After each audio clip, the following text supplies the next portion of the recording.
An unexpected encounter. Officer Mark Reed settled into the familiar worn leather booth of the Copper Kettle Café, ready to unwind after a particularly grueling day. The cafe's dim lighting, combined with the comforting clink of cups and quiet murmur of patrons, provided a much-needed respite from the cold streets outside. He took a deep breath, letting the familiar ambience wash over him, a small escape before heading home to his wife, Julia, for their wedding anniversary celebration. The evening had been brutal, with Mark navigating everything from minor accidents to an escalating domestic dispute that left him mentally and emotionally drained. As he waited for his beer, he pulled out his phone to reply to Julia's reminder about their special dinner. A pang of guilt washed over him. She had planned it weeks in advance, but he nearly forgot. Typing quickly, he promised he'd be home soon to change. Mark's eyes instinctively scanned the room, a habit that had become second nature after years in law enforcement. Everything seemed normal, but then, from the corner of his eye, he noticed someone outside, a figure standing alone on a cracked walkway. An elderly woman, clad in what appeared to be a faded hospital gown, stood swaying slightly in the breeze. Even from this distance, Mark could sense something off about her, a fragility in her posture, an unsteadiness in her movements. He forced himself to look away, reminding himself he was off duty. This was his time to relax, to let the weight of the day slip away. Yet as he took a sip of his beer, he couldn't shake the image of the woman from his mind. Something about her drew his concern, but he rationalized that if there were a real problem, someone else would handle it. Just as he refocused on the video playing on his phone, the sound of murmurs outside reached his ears. Curious, he looked up to see a small crowd gathering around the woman. She had collapsed on the sidewalk, and passers-by were bending down, trying to assist her. Mark's instincts screamed at him to act, but he tried to resist. He was off duty, and besides, he had his anniversary to think about. The gentle tap on his shoulder jolted him back to the present. The young waitress stood beside him, her face a mix of concern and hesitation. "Excuse me, sir," she began softly, glancing towards his uniform. "But aren't you a police officer? There's a woman outside. She might need help." With a reluctant sigh, Mark nodded, knowing he couldn't ignore the situation any longer. He got up, leaving his half-finished beer on the table, and headed towards the entrance. As he stepped outside, the evening air hit him, cool and sharp, as he assessed the scene before him. The elderly woman was now on her feet, albeit unsteadily. An ambulance, summoned by a Good Samaritan, was already on its way, its sirens faintly audible in the distance. Mark watched as paramedics approached and began speaking with the woman, checking her vitals. Assured that she was in capable hands, he allowed himself a brief sigh of relief, ready to return to his booth. But just as he turned to head back inside, a chill shot down his spine. The elderly woman, who moments ago was being led towards the ambulance, broke free from the paramedics and made a beeline towards him, her steps uneven, eyes wide with a mixture of fear and urgency. Mark's mind raced as he tried to process what was happening. He had seen desperation before, but something about her gaze held a depth of terror he couldn't ignore. Before he could react, the woman was right in front of him, clutching his arm with surprising strength. Her voice was a trembling whisper, but her words were crystal clear. "They didn't finish it, officer," she rasped, her eyes wild. "They left him in that house. I know he's still there." Mark's heart skipped a beat, her words both cryptic and haunting. He struggled to maintain his composure, gently prying her fingers from his arm. "Ma'am, can you explain? Who's still there? Do you need help?" But just as quickly as the clarity had come, it vanished. Her expression shifted, her eyes dulling as she backed away, muttering under her breath, repeating, "They didn't finish. He's still there." Mark watched her stumble into the awaiting arms of the paramedics, who quickly ushered her into the ambulance. They assured him she would receive the necessary care, that they would investigate her background. Nodding, Mark stepped back, letting them handle the rest. He re-entered the café, though the comfort it once held had faded. Settling back into his booth, he tried to shake the feeling that he'd just brushed against something dark and unresolved. Reaching for his phone, he sent Julia a quick message explaining he'd be delayed, hoping she'd understand. But as he sat there, Mark couldn't shake the woman's final words. Her voice echoed in his mind, stirring memories he had long buried. Of his mother, in her final days, muttering about things left unfinished, of a desperation he'd felt powerless to alleviate. In that moment, Mark knew he couldn't let this go. The woman's words, her urgency, had ignited a spark of curiosity, an instinct that refused to be silenced. His years of training told him there was more to this than met the eye. Taking a deep breath, Mark made a decision. He would follow up on this, find out who this woman was, and what or who she believed was left behind. He pulled out his phone, dialing a familiar number at the station, explaining he needed information on a Jane Doe they'd just brought in. "Why are you working on this, Reed? You're off duty," his colleague chided gently.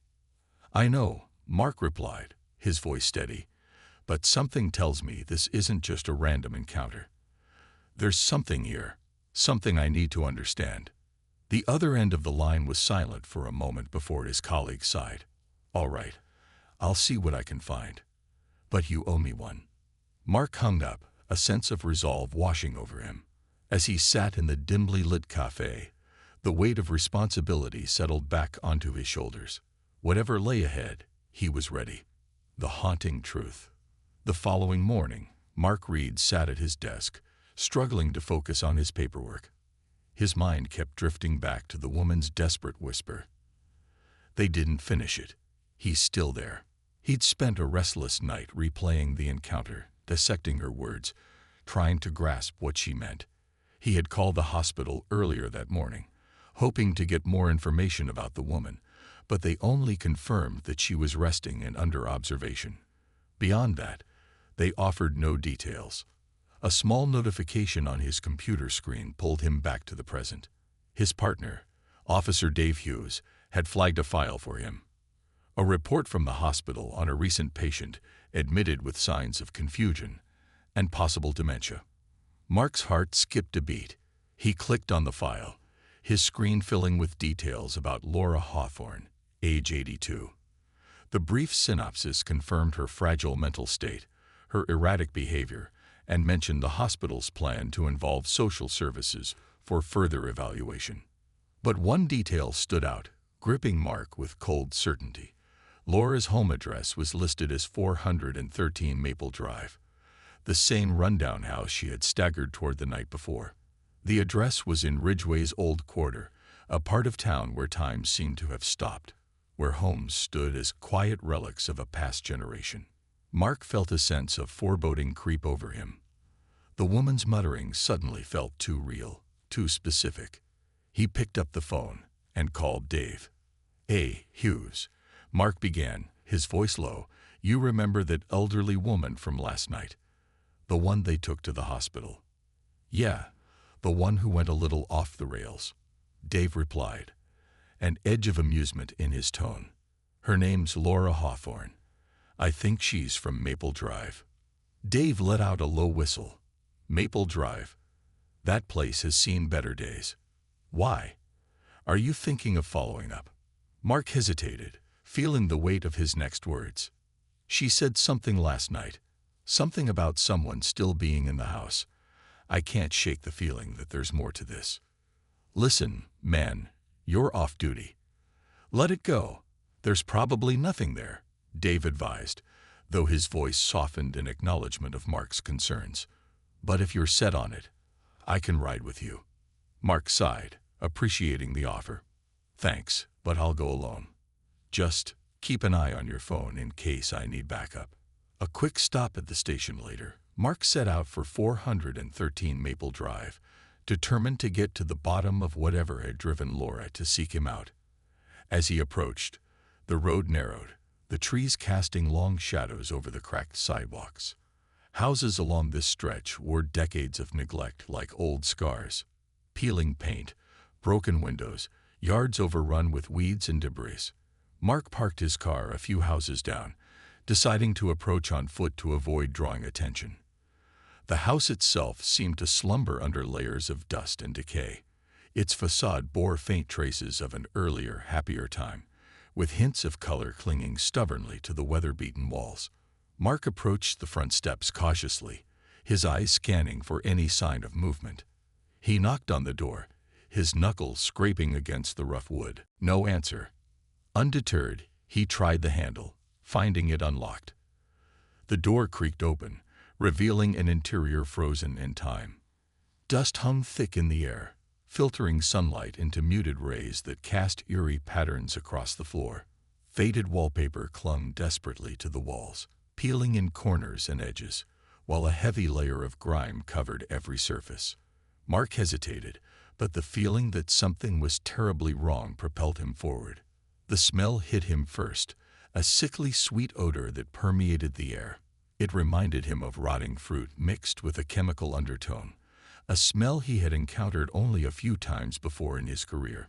He fought back the bile rising in his throat, covering his nose with his sleeve as he stepped further inside.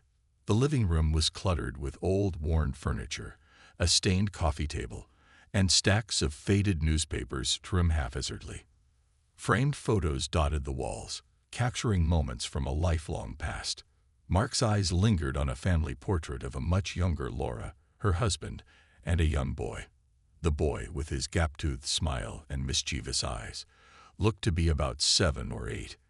Mark's gaze drifted back to the present, to the peeling wallpaper and shattered window panes, unable to reconcile the vibrancy of the photo with the decay surrounding him. He continued down a narrow hallway, glancing into each room as he passed. Most were empty or filled with abandoned furniture, relics of a life long forgotten. But then he saw it, a door at the end of the hallway, slightly ajar. The thin sliver of light cut through the darkness, illuminating dust particles suspended in the air. With a deep breath, Mark pushed the door open. The room was dark, its blinds drawn tight, letting in only faint streaks of sunlight. But as his eyes adjusted, he could make out a bed in the corner, its sheets twisted and stained. Mark approached cautiously, the smell intensifying as he neared the bed. Something lay underneath the sheets, a form, still and lifeless. Mark's pulse quickened as he reached out, lifting the edge of the blanket, only to stumble back, his hand clamped over his mouth.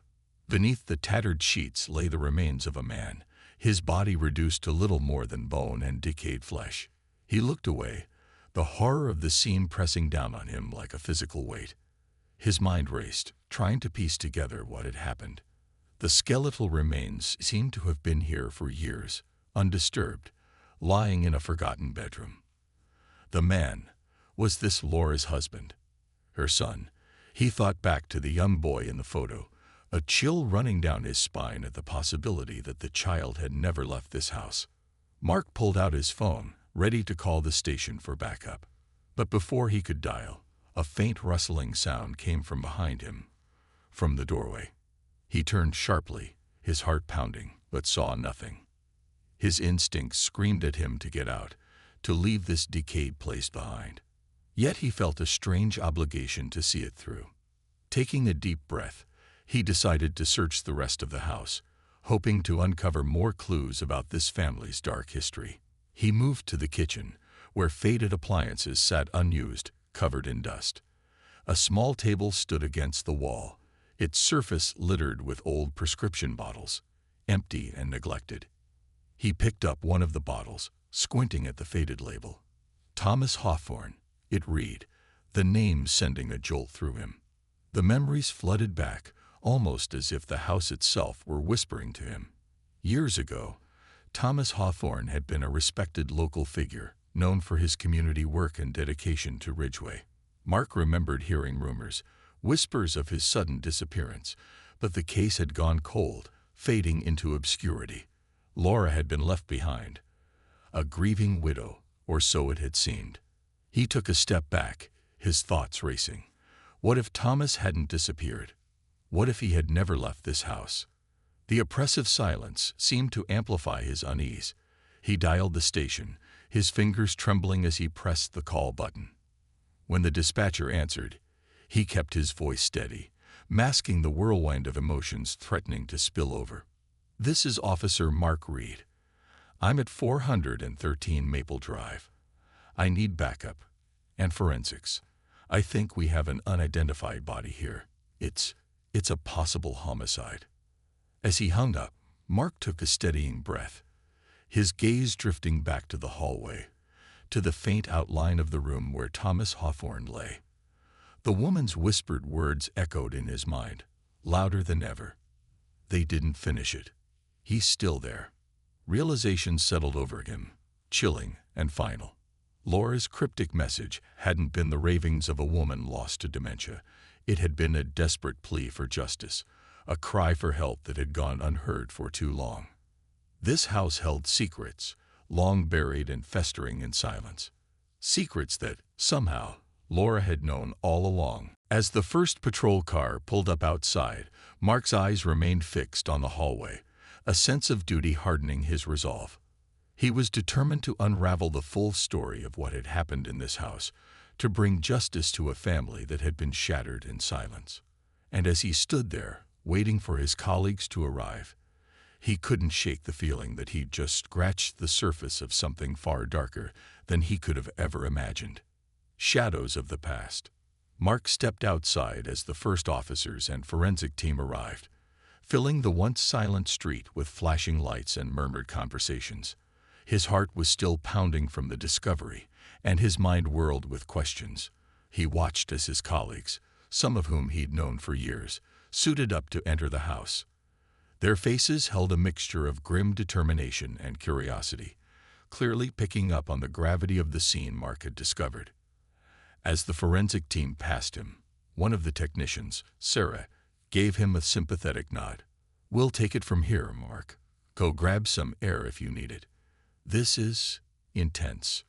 Mark nodded absently, not fully registering her words. His gaze drifted to the house, now buzzing with investigators capturing every detail of the horror he'd found. He turned to Officer Dave Hughes, who had arrived as promised, his expression serious. "Dave," Mark began, trying to keep his voice steady, "I think there's more to this than we're seeing. Laura Hawthorne's husband was supposed to have disappeared years ago. But that body in there, I think it might be him." Dave's brow furrowed as he took in Mark's words. "You think Laura knew he was there all along?" Mark shook his head. "I don't know, but she's been living in that house for years, Dave. She told me last night that they didn't finish it, and that he's still there. I thought it was just dementia or confusion, but now I'm not so sure." Dave crossed his arms, scanning the house with a skeptical expression. If she knew, why didn't she tell anyone? Why would she keep this a secret? Mark exhaled, rubbing the back of his neck. Maybe she was scared, or maybe. He hesitated, struggling to articulate the dark suspicion that had taken root in his mind. Maybe someone else made sure she couldn't speak up.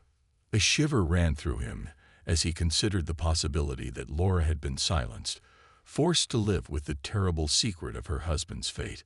Mark's instincts, honed by years of police work, told him there was more to this story, a sinister undercurrent that couldn't be ignored. One of the forensics officers, a younger guy named Jason, approached Mark and Dave, his face pale. "You might want to see this," he said, motioning for them to follow him back into the house. They entered the gloomy hallway, the dim light barely illuminating the peeling wallpaper and faded photographs. Jason led them into the bedroom where the remains had been found, now fully uncovered and surrounded by evidence markers. The sight of the skeletal figure on the bed sent another wave of nausea through Mark, but he forced himself to focus. "We found something in his hand," Jason explained, pointing to a brittle piece of paper clutched in the dead man's fingers. The note was almost disintegrated, but some of the words were still legible. Mark leaned in, squinting at the faded letters. "Help me. Don't let them know. Watching me." Mark's blood ran cold as he read the words. The fragmented message suggested a man trapped, desperate, and terrified. His eyes met Jason's, who shared the same grim understanding. Thomas Hawthorne hadn't died naturally. He had been held captive, forced to live out his last days in fear. Dave's face was ashen as he processed the note. So, what? Someone kept him prisoner in his own house. Mark shook his head, feeling the weight of the discovery settling heavily on his shoulders. We can't be sure yet, but this doesn't look like an accident or natural death. He was reaching out for help, and no one came. They exited the room in silence, both of them shaken. Mark felt a surge of determination welling up inside him. Whoever had done this had to be held accountable. Laura had lived with this horror for years, her sanity fraying under the weight of a secret too dark to bear alone. Outside, Mark leaned against the porch railing, staring out into the street, his mind racing through potential suspects. If Thomas hadn't left of his own free will, then who had trapped him? And why? His thoughts were interrupted by the sudden arrival of a silver car pulling up at the curb. A woman stepped out, her face drawn and worried. She was in her early 40s, with graying hair and a weary expression. Mark recognized her from his investigation notes. Clara Hawthorne, Laura and Thomas's only child. She had moved out of Ridgeway years ago, but apparently someone had called her about the discovery. She approached Mark hesitantly, her eyes searching his face. "Are you Officer Reed?" Mark nodded, offering her a gentle nod of greeting. "Yes, ma'am. You must be Clara. I'm sorry to meet under these circumstances." Clara's expression crumpled, a mixture of grief and confusion crossing her features. "They called me. They said they found my father." Her voice trembled as she spoke, and she seemed to struggle to hold back tears. "I always hoped he'd come back. I never thought he was here all this time." Mark placed a comforting hand on her shoulder. "I can't imagine what you're feeling right now, Clara. But if there's anything you can tell us about what happened back then, anything about your family's relationships or people they might have known." Clara shook her head, wiping her eyes. "I don't know. I was just a kid when he disappeared. My mother never talked about it. She would just say he was gone, and that he wasn't coming back." Her voice lowered, as if admitting a terrible secret. "But there were times, late at night, I hear her crying, talking to herself, saying things that didn't make sense." Mark frowned, his mind racing. "What kind of things?" Clara hesitated, as if struggling to put the fragmented memories into words.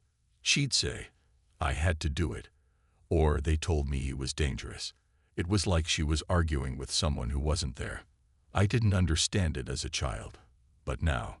Her voice broke, and she covered her mouth, her eyes brimming with fresh tears. Mark felt a wave of sympathy for her, realizing how much she had likely buried over the years. He sensed that Laura might have been manipulated or coerced, her mind unraveling under a web of deceit and fear. Dave joined them on the porch, his expression grave. "Mark, we found more inside, scrapings on the bedroom walls, like he was trying to scratch his way out. And get this, there are faint fingerprints on the inside of the bedroom door, like someone was locking it from the outside." Mark's jaw clenched. Every new detail pointed to a deliberate act of cruelty, a confinement enforced over years. He looked back at Clara, hoping to find some clue that might lead them to the truth. "Did your mom ever talk about any friends or acquaintances who visited the house?" Clara shook her head. "No, my parents kept to themselves, especially after my dad disappeared. But," she paused, her gaze distant, "there was this man, Mr. Rhodes. He was strange, always hanging around the house, especially after my dad left. He was a friend of my mother's from some community group she joined." Mark nodded, the leaf finally forming in his mind. "Do you know where we might find him?" Clara's face darkened. "He lived down the street back then. I don't know if he's still there, but if anyone knows what happened to my father, it would be him." Mark exchanged a look with Dave. They had a suspect, or at least a person of interest, and the evidence to support a darker theory of what had transpired in the Hawthorne home. As Clara returned to her car, Mark turned to Dave, his voice hard with resolve. Let's find Mr. Rhodes. If he's connected to this, we need to know exactly how. They approached the car and set out towards the address Clara had provided. The neighborhood around Maple Drive grew more dilapidated with each passing street, until they reached a narrow, overgrown alley leading to a modest, crumbling house. The windows were covered in grime, and the yard was overrun with weeds and garbage. Mark felt a familiar surge of adrenaline as he and Dave approached the front door, their footsteps echoing in the quiet of the alley. He knocked firmly, calling out, "Mr. Rhodes, this is the Ridgeway Police Department. We'd like to ask you some questions." For a moment, there was no sound, only the faint creaking of a loose shutter in the breeze. But then, a shuffling sound came from within, followed by a hesitant voice. Just a minute." The door opened a crack, revealing a narrow face lined with age, a thin, wiry man peering out with suspicious eyes.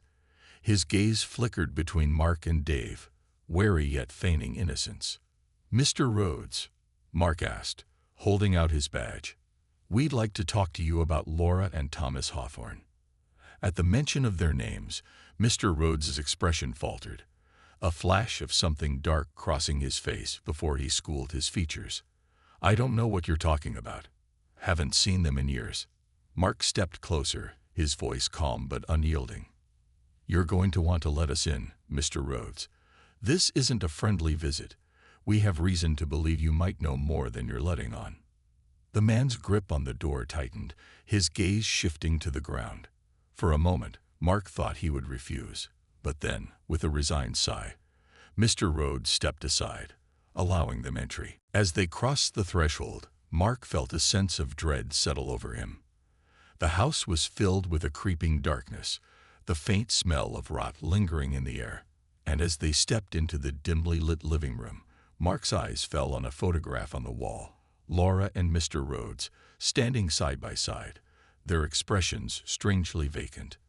Mark's stomach churned as he realized they were about to uncover more than they had bargained for. The dark pact. The air inside Mr. Rhodes's house was thick with a musty odor, as if the walls had absorbed years of secrets and despair. Mark's gaze lingered on the photograph of Laura and Mr. Rhodes, their faces hauntingly devoid of emotion. He couldn't shake the feeling that this man had been far more involved in the Hawthorne family's tragedy than he was letting on. Mr. Rhodes shuffled past them, his thin frame disappearing into the shadows of the small, cluttered living room. Mark and Dave followed, stepping cautiously over piles of newspapers and boxes filled with what looked like decades-old paperwork. Rhodes gestured to a worn-out sofa, inviting them to sit. Mark opted to stand, maintaining a steady, unyielding gaze. "So, you want to talk about Laura?" Rhodes asked, his voice shaky but laced with a hint of defiance. He leaned against a dusty bookshelf, his eyes darting from Mark to Dave, assessing them, calculating. Mark didn't waste time. "We're here about Thomas Hawthorne. His remains were discovered at his home. He's been dead for years, Mr. Rhodes, and we have reason to believe someone kept him locked in that room. You were close to the family, so let's start with what you know." Rhodes's face went pale, and he swallowed hard, his fingers twitching as he gripped the edge of the shelf. I didn't know anything about that. I just helped Laura, you know, after Thomas disappeared." "Helped her?" Dave interjected, his tone skeptical. "You seem to have been around a lot, especially after Thomas's so-called disappearance. Don't you think that's a little too convenient?"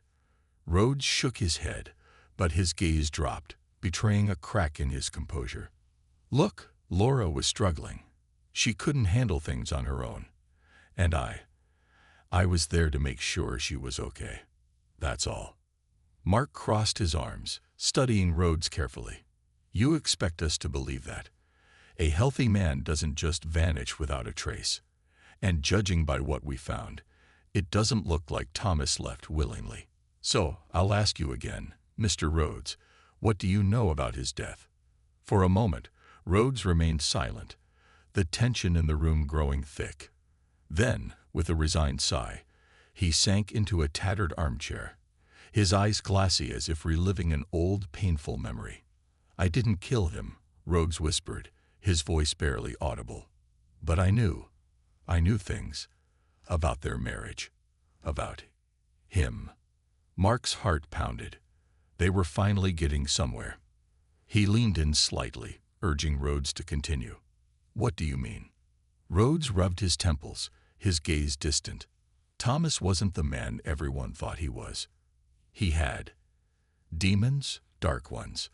He was involved in things that Laura found out about. She was terrified, didn't know what to do. She came to me for help. "What kind of things?" Dave pressed, his voice steady, though his eyes betrayed his curiosity. Rhodes looked up, meeting their eyes with a haunted expression. Thomas was part of a group, a kind of underground society, if you will. They met in secret, held strange gatherings. Laura stumbled upon one of these meetings by accident. She saw things she wasn't supposed to see, rituals, sacrifices, symbols she didn't understand. When she confronted Thomas, he threatened her. Mark felt a chill crawl up his spine. "And you're telling me she was too afraid to go to the police?" Rhodes laughed bitterly. "The police?" Thomas had connections everywhere. No one would have believed her. Besides, she loved him. She thought he'd change. But he didn't. He just got worse. More paranoid, more controlling. She started coming to me, confiding in me. She was desperate, trapped. "Trapped enough to kill him?" Dave asked, suspicion coloring his tone. Rhodes shook his head, but there was a sadness in his eyes that made Mark's stomach churn. "No, she didn't kill him. But she wanted out. And so did he, in a way. The last time I saw Thomas alive, he was a wreck. He told me he felt like he was being hunted by something. By someone. He begged me to help him leave the group. He said they wouldn't let him go." The pieces began to fall into place, and a sick realization dawned on Mark. "Are you saying someone from this society, this group, killed him?" Rhodes's face contorted, his voice dropping to a whisper. "It was a pact, Officer Reed. Laura told me they forced him to make a choice, to either end his life on their terms or they would go after her and their daughter.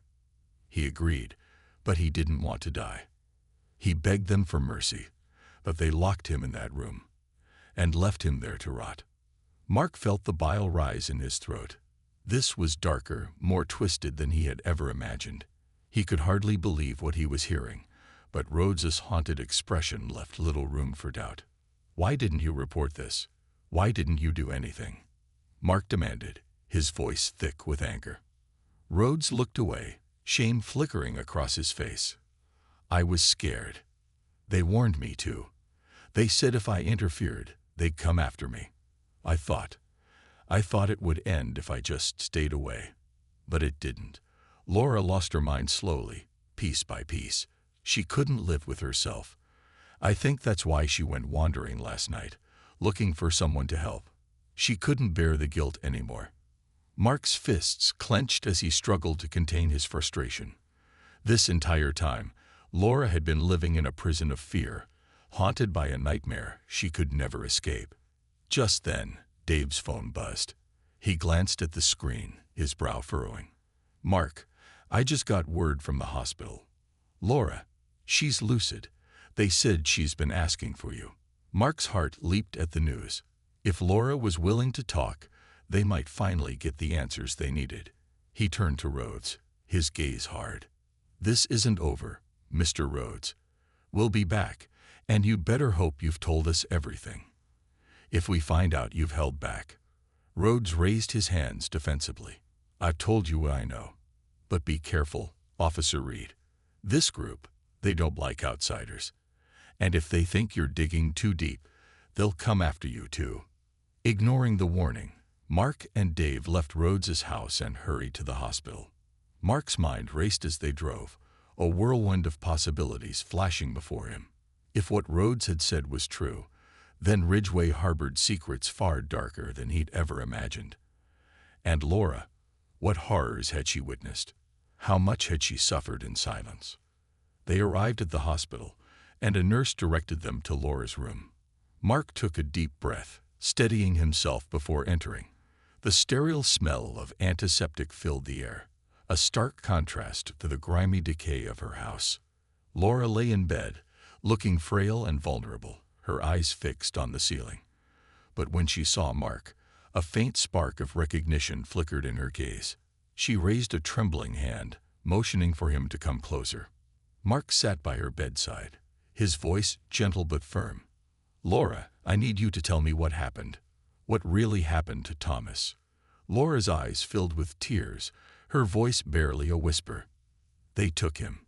They made him choose. Said it was the only way to protect me and Clara.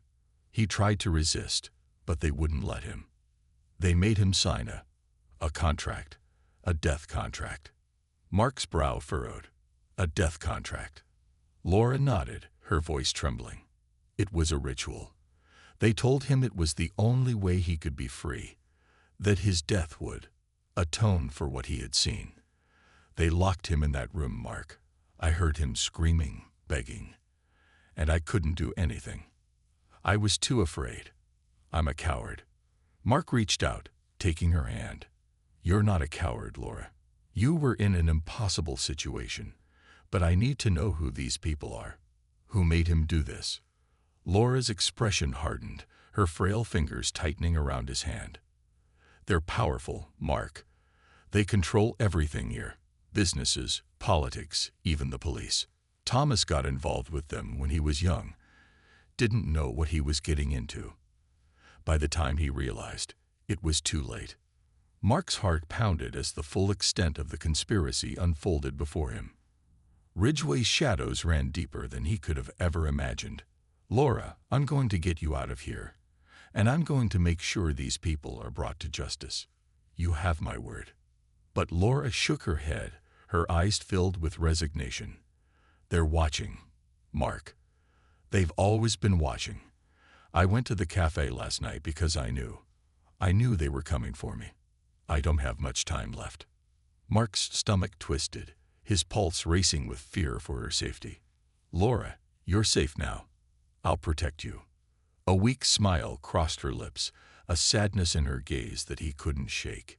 "You can't stop them, but thank you for trying." She squeezed his hand, her voice a mere whisper. "Just don't let them take Clara. She's the last piece of me I have left." As Mark sat by her side, he felt a surge of resolve. He would uncover the truth, no matter the cost. These people had terrorized Ridgway, forced a family to suffer in silence, and cast a shadow over Laura's entire life. And as he looked into her haunted eyes, he knew he was prepared to go to any lengths to bring this hidden evil into the light. The web of influence. Mark left Laura's hospital room, his mind racing with the revelations she had shared. The walls around Ridgway's darkest secrets were beginning to crack, and he was determined to tear them down. But Laura's words echoed in his mind. "They're watching, Mark. They've always been watching." The thought chilled him, but it also fueled his resolve. He had to protect Clara and bring justice to Thomas's memory. For too long, this hidden society had cast a shadow over Ridgway, and he wouldn't allow it to continue. As he and Dave walked through the hospital corridor, Dave glanced at him, worry etched across his face. "Mark, this is serious. We're talking about people with money, influence, power. If this group is as dangerous as Laura says, we could be in way over our heads." Mark nodded, his expression grim. "I know, Dave, but someone has to stop them. They've already destroyed one family, and who knows how many more lives they've ruined in the shadows." They stepped outside, the afternoon sun casting long shadows across the parking lot. Mark shielded his eyes and took a deep breath, grounding himself. "We need evidence, concrete proof that links them to Thomas's death and to the threat against Laura and Clara." Dave sighed, rubbing the back of his neck. "But where do we even start? We've got nothing but Laura's word, and no one's going to believe an elderly woman with a history of mental health issues. They'll say she's delusional." Mark's jaw tightened. "Then we make them believe it. There has to be something in that house. Documents, photographs, anything that connects Thomas to this society. We missed it the first time, but now we know what we're looking for. Reluctantly, Dave nodded. All right, let's go back to the Hawthorne house. But we have to be careful. If these people really are watching, they'll know we're onto them soon enough. They drove in silence back to Maple Drive, the weight of their mission pressing down on them. The quiet neighborhood felt eerie in the bright daylight, as if hiding secrets just beneath the surface. The Hawthorne house stood as a somber relic of past horrors, its decaying facade now surrounded by police tape fluttering in the breeze. As they approached the front door, Mark's gaze fell on the windows. He couldn't shake the feeling that someone was watching from the shadows, hidden in plain sight. Ignoring the sensation, he pushed the door open, and the stale air greeted them once again. We'll split up, Mark said, nodding towards the narrow hallway. You check the bedrooms, I'll take the basement. If Thomas was hiding anything, it might be somewhere they wouldn't think to look. Dave agreed, and they both moved with careful precision, mindful of disturbing potential evidence. Mark's footsteps echoed as he made his way to the basement door, which creaked ominously as he opened it. The staircase descended into darkness, and he hesitated for a moment, gathering his courage before stepping down. The basement was cold and damp, filled with old dust-covered furniture, broken appliances, and boxes stacked against the walls. Mark clicked on his flashlight, illuminating the cobwebbed corners, his breath misting in the chill air. As he scanned the area, his eyes caught sight of a large old trunk partially hidden behind some boxes. His heart quickened. He knelt and tugged the trunk into the light, his hand shaking slightly as he lifted the lid. Inside, he found an assortment of documents, photographs, and worn notebooks. He flipped through them, his pulse pounding as pieces of Thomas Hawthorne's life began to unfold before him. Among the papers were letters, some addressed to Thomas, others to Laura. Most of them were mundane. A mortgage statement here, a utility bill there, but one letter caught his attention.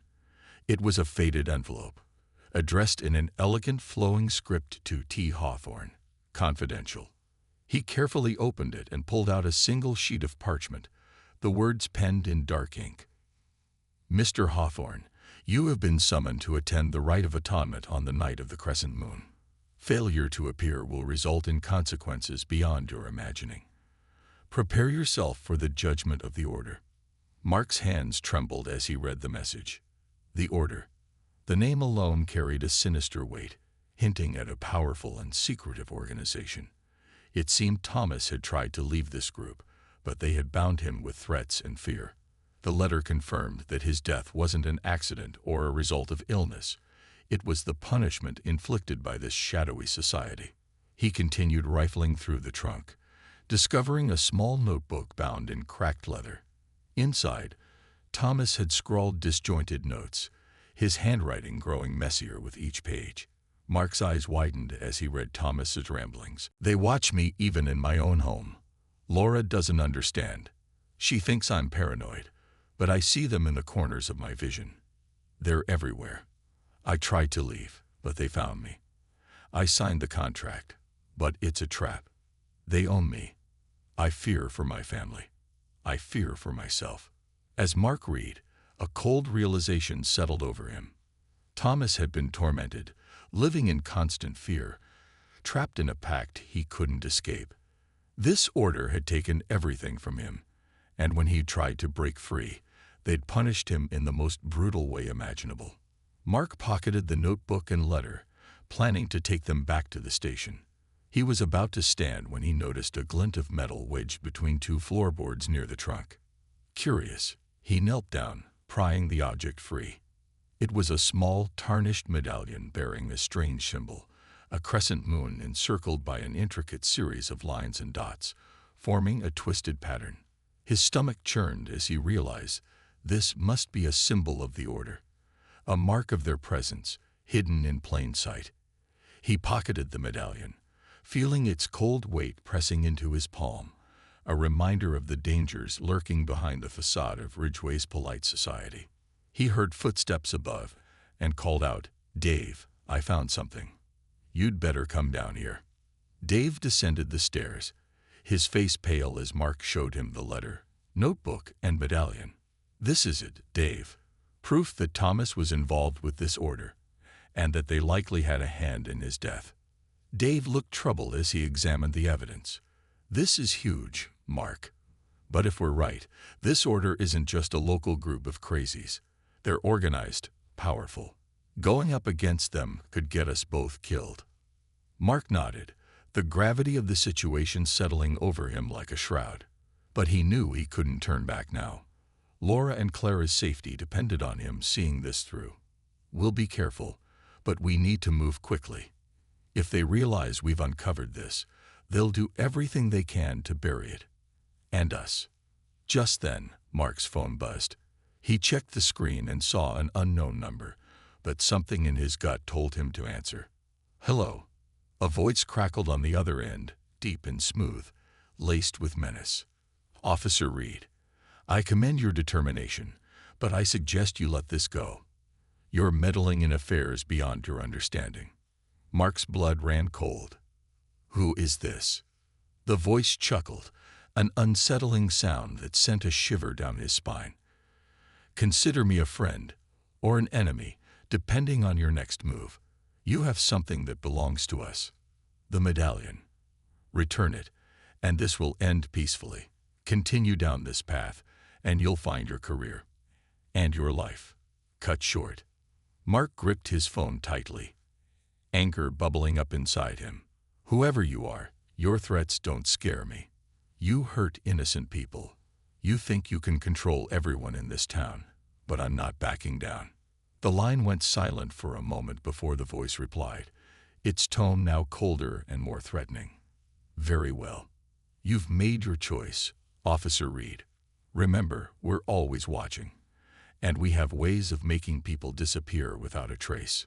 The call ended, leaving Mark gripping his phone, his hands shaking. He looked at Dave, his voice steady but filled with determination. "They know we're onto them. We don't have much time. We need to get this evidence to the chief, and we need to protect Clara." Dave nodded, though fear flickered in his eyes. "Mark, this isn't just about Laura or Thomas anymore. These people are dangerous. If they're willing to make a move against us, we could be in serious trouble." Mark steeled himself, clenching his fists. "I'm not going to let them intimidate us. We'll bring this to the light. We'll expose them for what they've done." They gathered the evidence and left the basement, their resolve solidifying as they prepared to confront a powerful, malevolent force that had lurked in the shadows of Ridgeway for too long. As they drove to the station, Mark couldn't shake the feeling that the Order was already aware of every step they'd taken, watching, waiting for the right moment to strike. But he didn't care. He was prepared to risk everything to end their reign of fear, to protect those who had suffered in silence. And as he gripped the medallion in his pocket, he knew this was just the beginning of the battle for Ridgeway's soul. The reckoning. Mark and Dave arrived at the station under a cloak of urgency and tension. Mark felt the weight of the evidence in his pocket, a thin thread linking them to the shadowy order that held Ridgeway in its grip. The medallion's cold metal and Thomas's notebook were their only tangible proof of a conspiracy, yet it was enough to shine a light on the sinister truth. As they walked inside, every officer's gaze lingered on them, sensing the significance of their find. Inside the chief's office, Chief Carter listened intently as Mark and Dave laid out everything they had uncovered. The death contract, the Order's rituals, Thomas's desperate attempts to escape, and the threats that had followed Mark after he uncovered the evidence. Chief Carter's face, normally a mask of calm authority, grew tight with concern as the story unfolded. "So, this Order you're talking about, are you telling me they've been operating under our noses for decades, and we're only finding out now?" Chief Carter's voice was a mixture of disbelief and anger. Mark leaned forward, his voice low but resolute. "Yes, Chief. They've been hiding in plain sight, targeting people, manipulating events, using threats to keep everyone silent. We think they're responsible for Thomas Hawthorne's death, and Laura has lived in fear of them ever since." Chief Carter tapped his fingers on the desk, deep in thought. "If we go public with this, it'll be the scandal of the decade.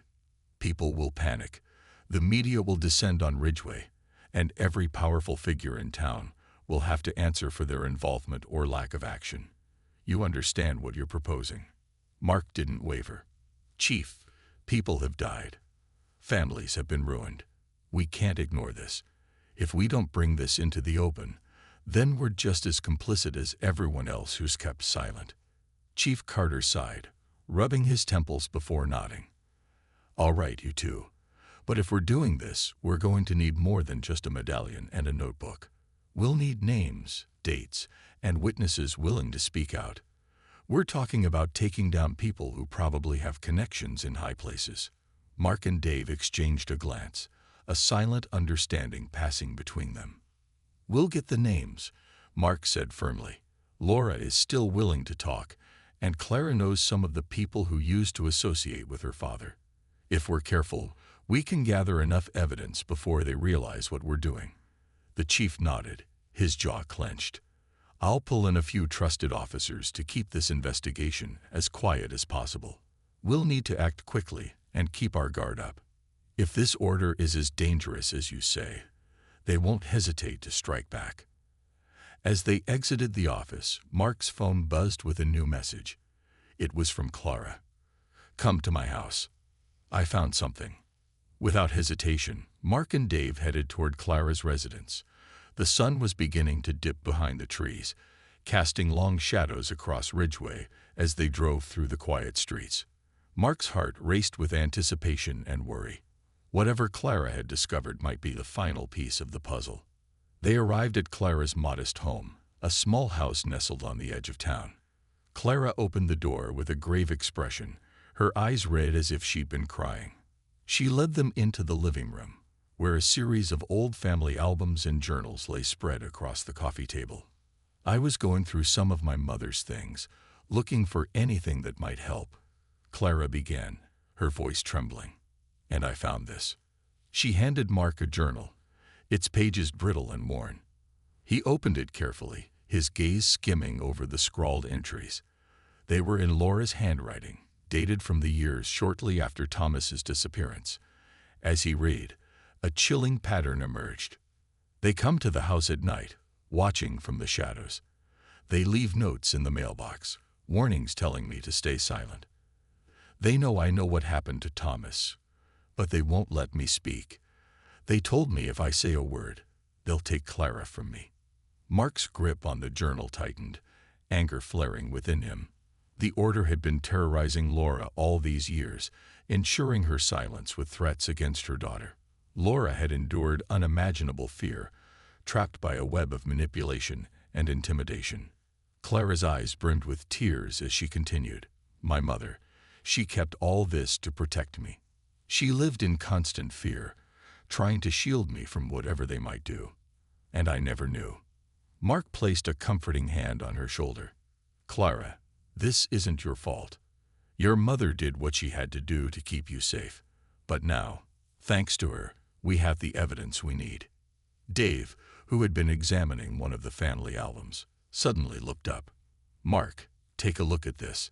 He pointed to a photo from over 20 years ago, a gathering of people in a grand, old-fashioned ballroom. Among the faces in the crowd was a much younger Thomas Hawthorne, standing next to none other than Mr. Rhodes and several other familiar faces from Ridgway's elite. Mark's eyes widened. "These people, they're all involved in the order." Clara nodded slowly. "Yes, my father used to attend their meetings. He said they were just social gatherings, but my mother didn't believe him.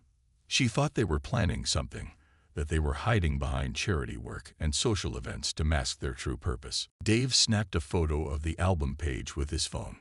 "This is it, Mark. We have the names and faces of people in the order. It's time to confront them." Armed with the evidence, they set out to speak with the individuals in the photograph. The plan was simple yet dangerous. Mark and Dave would confront each person, discreetly probing to see if they could expose any weaknesses or compel someone to confess. They needed to find at least one person willing to break ranks, to confirm the order's existence and implicate its members in Thomas's death. They started with a local businessman, Harold Green, known for his philanthropic efforts and substantial influence in Ridgeway. Mark and Dave arrived at his upscale office, their presence unexpected and unwelcome. Green's polished exterior faltered as they presented him with the photograph, his face paling slightly. "I don't know what you're talking about," Green stammered, shifting uncomfortably in his chair. Mark leaned in, his gaze hard. "We know about the order, Green. We know about Thomas Hawthorne, and we know he was forced into a death contract. If you don't want your name associated with his murder, now's the time to start talking." Green swallowed, his gaze darting nervously around the room. Finally, he leaned forward, his voice barely a whisper. "You don't understand. They're everywhere. They control everything. If I say a word, I'll end up just like Thomas." Mark's voice softened, but his resolve remained unshaken. "We can protect you, Green. But you need to trust us. If enough of you come forward, we can bring them down." After a long pause, Green nodded, his shoulders slumping in resignation. "All right, I'll talk. But you have no idea what kind of fire you're playing with." Over the next few days, Mark and Dave continued their work, visiting other members of the Order's inner circle, gathering testimonies and linking the group to a series of disappearances and deaths that had been labeled as accidents or unsolved cases. With each confession, the full scope of the Order's power became more apparent, their influence spanning from local businesses to government officials, woven seamlessly into Ridgeway's very fabric. One evening, as Mark was driving home, his phone rang. It was Chief Carter. "Mark, I don't know what you're doing, but we just received an anonymous tip. They know we're onto them. The Order is retaliating. They're targeting anyone who's spoken out." Mark felt his blood run cold. "Are Clara and Laura safe?" "I sent 2 officers to the hospital to guard Laura, and we're moving Clara to a safe house. But be careful. They'll come after you next." The warning was hardly surprising, yet it sent a chill through him nonetheless. Mark knew that exposing the Order meant painting a target on his back, but he was prepared for it. This was bigger than him. It was about justice, about dismantling the Order's legacy of terror and control.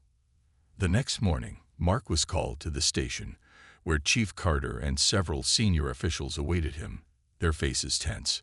"Mark, we're moving in on the Order tonight. We have enough evidence to bring down their leaders, and we're raiding their primary meeting place. Are you ready?" Mark's heart pounded with anticipation. "Yes, Chief. Let's end this."